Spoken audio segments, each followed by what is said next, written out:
Students, अपन दहेज प्रथा chapter पढ़ रहे हैं। टॉपिक दहेज प्रथा है और जिसमें अपन फर्स्ट पार्ट में अपन डेफिनेशन एंड मीनिंग देखा। दूसरी भाग में अपन कॉजेस ऑफ और मोटिवेशन ऑफ डाउरी देखा अपन ने, दहेज के कारण अथवा प्रेरक तत्व देखा।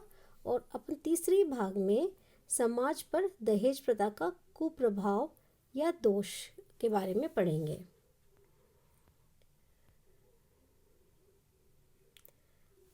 दहेज के परिणाम स्वरूप समाज में अनेक समस्याओं ने जन्म लिया है और सबसे फर्स्ट जो समस्या है बालिका वध।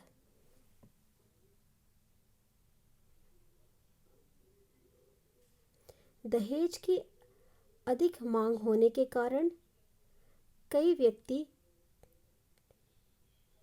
कन्या को पैदा होते ही मार डालते थे।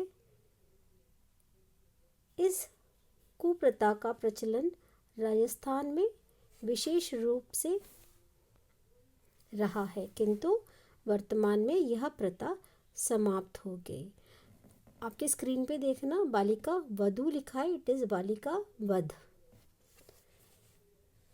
सेकंड पॉइंट है पारिवारिक विघटन। कम दहेज देने पर कन्या को ससुराल में अनेक प्रकार के कष्ट दिए जाते हैं और दोनों परिवारों में तनाव और संघर्ष पैदा होते हैं और पति पत्नी का सुखी जीवन उलझ जाता है। थर्ड पॉइंट देखना आत्महत्या एवं हत्या। जिन लड़कियों को दहेज अधिक नहीं दिया गया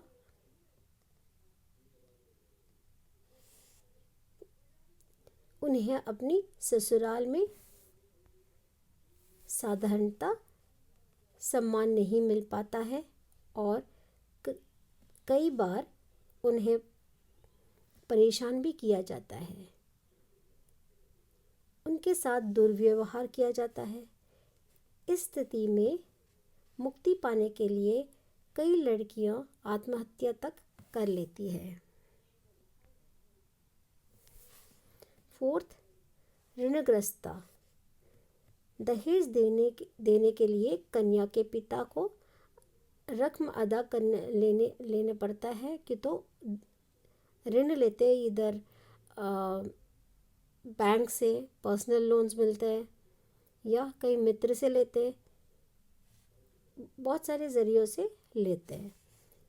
जेवरात के मकान को गिरवी रखते हैं या कई बार बेचना भी पड़ता है और परिवार ऋणग्रस्त हो जाता है। नेक्स्ट पॉइंट है निम्न जीवन स्तर।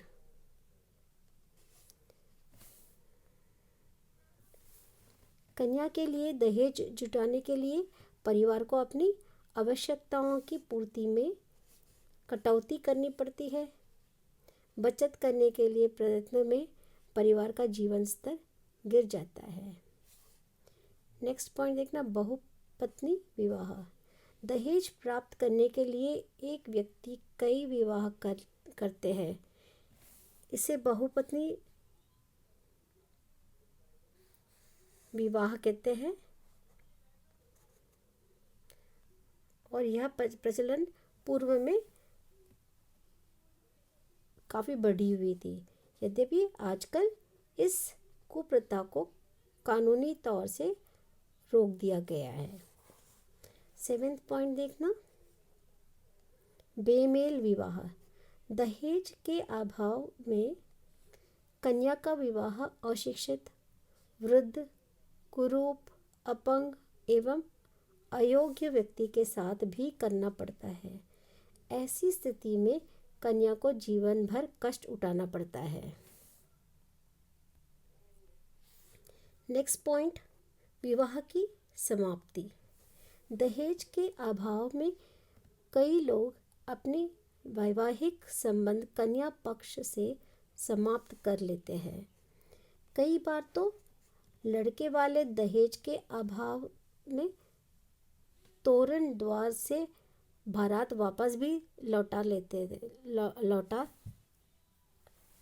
लेते हैं और कई कन्याओं को कुंवारी तक रहना पड़ता है। 9th पॉइंट देखना, अनैतिकता। दहेज के अभाव में लड़कियों का देर तक विवाह ना होने पर कुछ लड़कियां अपनी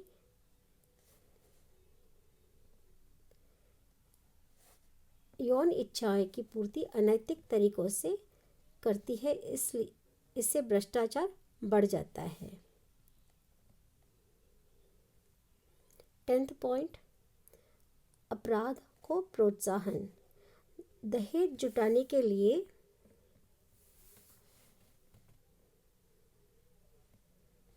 कई अपराध भी किए जाते हैं।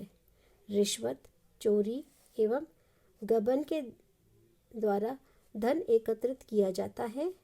आत्महत्या एवं भ्रष्टाचार में वृद्धि होती है। 11th पॉइंट, मानसिक बीमारियां। दहेज एकत्रित करने एवं योग्य वर की तलाश में माता पिता चिंतित रहते हैं। माता पिता एवं लड़कियों में चिंता के कारण कई मानसिक बीमारियां पैदा हो जाती है। 12th पॉइंट, स्त्रियों की निम्न स्थिति। दहेज के कारण स्त्रियों की सामाजिक स्थिति गिर जाती है। उनमें